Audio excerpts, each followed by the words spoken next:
So a little bit of discussion lang in Piaget stages of cognitive development before we go through the organismic development, since naka-incorporate din ito dun sa organismic development of an individual.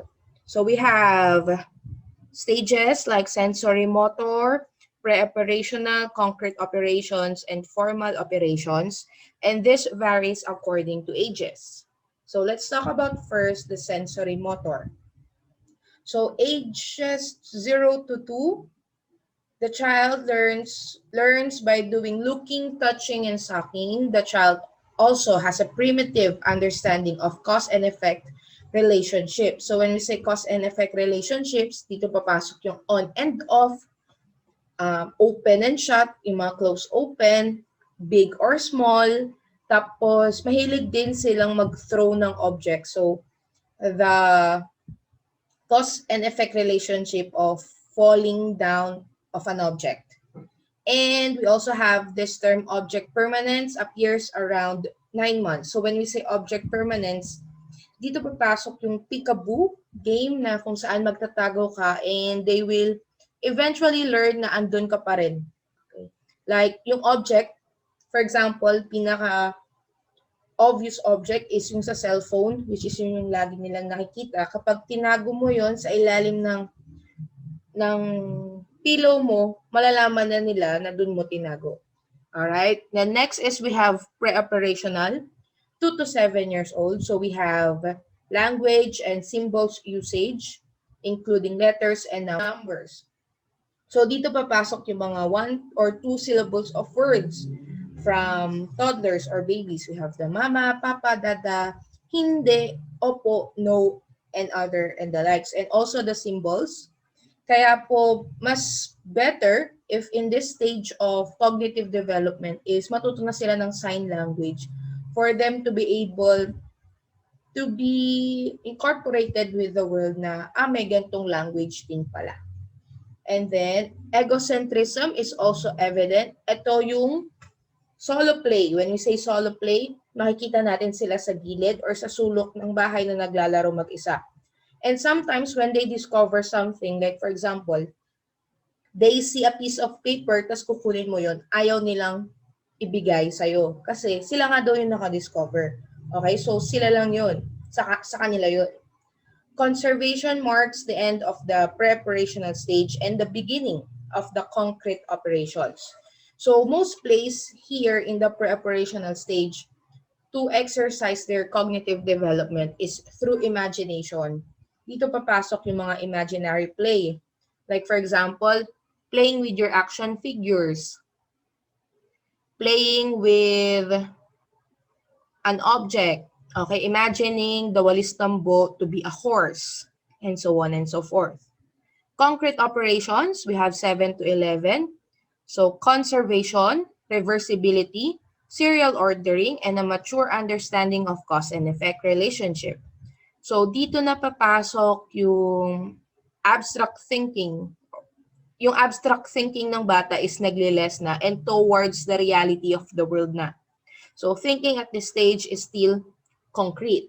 Then last stage is we have formal operations, 12 plus.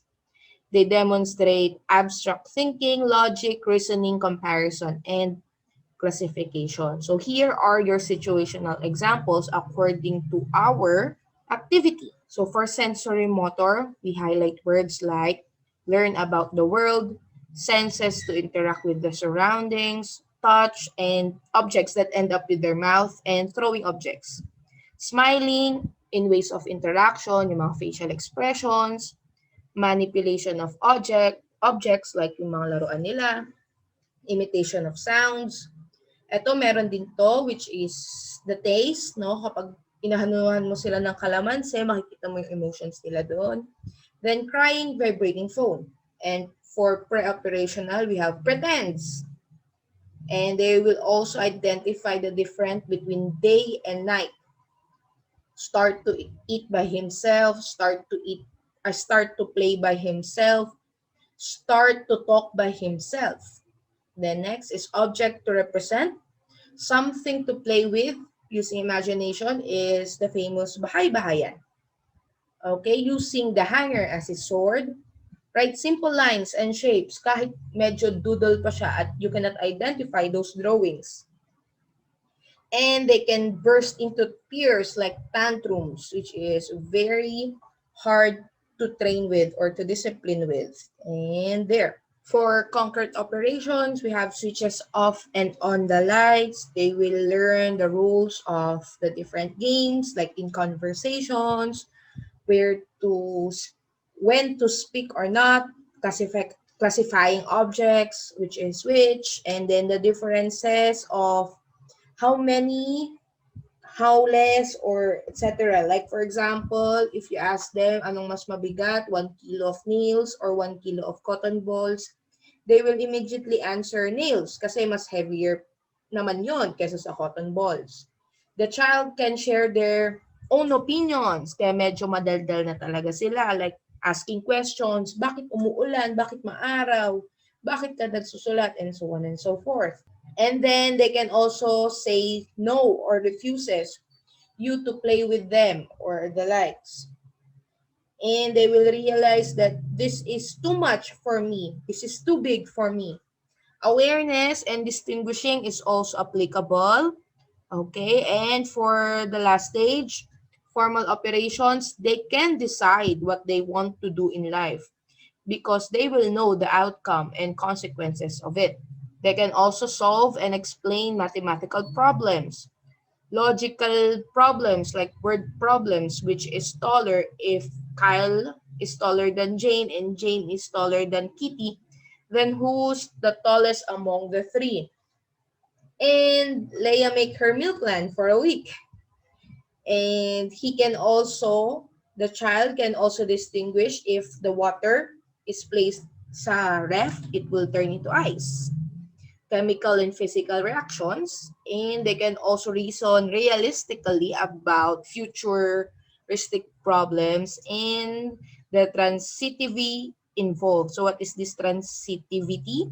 So they are able to answer and understand questions about the reality of the world, consequences, and the likes and dislikes of the other person or the likes and dislikes of their own. So that's for our cognitive development according to Piaget. Now let's move to our organismic perspective. Now let's talk about organismic perspective. How can we determine if an individual is an organism? Okay, so we place emphasis on these two causes. We have the formal causes and final causes for you to understand if you are an organism or not. So for the first formal causes, we have you are an organization and a living system. So when you say you are an organization, you are consist of the different organs that is composed or that is determined if you can do several actions like eating, breathing, and the like. So that is for formal causes. And the second one is the final causes. So it believes that you have a directional process of development. So under these two, an individual can be an organism. So as humans or this, we are an organism. And according to the organismic perspective, our development is composed of an organization. Like, for example, different theories. Like we have cognitive, Freud Psychoanalytic, and Erikson Psychodynamic theories. And it is a directional process. Hindi siya pabaliktad. Diretso lang siya and you have to face different phases of that development. Okay, first is we have this one. So according to biological organism, we are composed of interconnected, interrelated parts. So we have parts that are interrelated and interconnected so that we can be understood as a whole. So in terms of parts, those parts also develop in the different phases of life. And it comes rather in terms of response to the environment or external influences. So as a biological organism, we develop because of our environmental and external influences. We learn to adapt to new environment. We learn to create new possibilities because of our environmental influences. So the individual can be conceptualized and understood only as a whole entity, even though you have different phases like infant, toddler, children, adolescents, and then adult, you are still considered a whole entity. And it is seen as the source of their acts. So your actions is dependent on how you are raised or kung paano ka pinalaki. And change is qualitative and unidirectional. So when we say change is qualitative, it's about your behaviors, characteristics, and actions. So mas maraming changes in terms of quali than quanti. Okay? And it is unidirectional. What do we mean by this? Kanina sabi development is directional. Yes, development is directional, but the changes towards the development is unidirectional according to biological organism or organismic perspective because it's your choice if you will change for that stage or not. Kaya nga minsan meron tayong mga tinatawag na delay stages of development because the change cannot be accepted by an individual or hindi pa siya ready for that change in terms of the phases. Okay, we have this person, John Piaget, who proposed the theory of cognitive development and explain how a child constructs a mental model of the world. And he disagreed with the idea that intelligence was a fixed trait. So what do we mean by this? So your intelligence is dependent on how you age or on how you develop. Hindi siya stagnant na okay, ganito ako ngayon, ganito pa rin ako pagdating ko ng college or after I graduated to college. So nagkakaroon tayo ng maturation or biological maturation because we try to adapt and interact with the new environment. So we have this, his development theory. So organism is active and it is acting upon the environment. So we as an organism, we act because meron tayong environment. And change is discontinuous. So what do we mean by this one? So when we say change is discontinuous, sometimes we become stagnant in terms of change.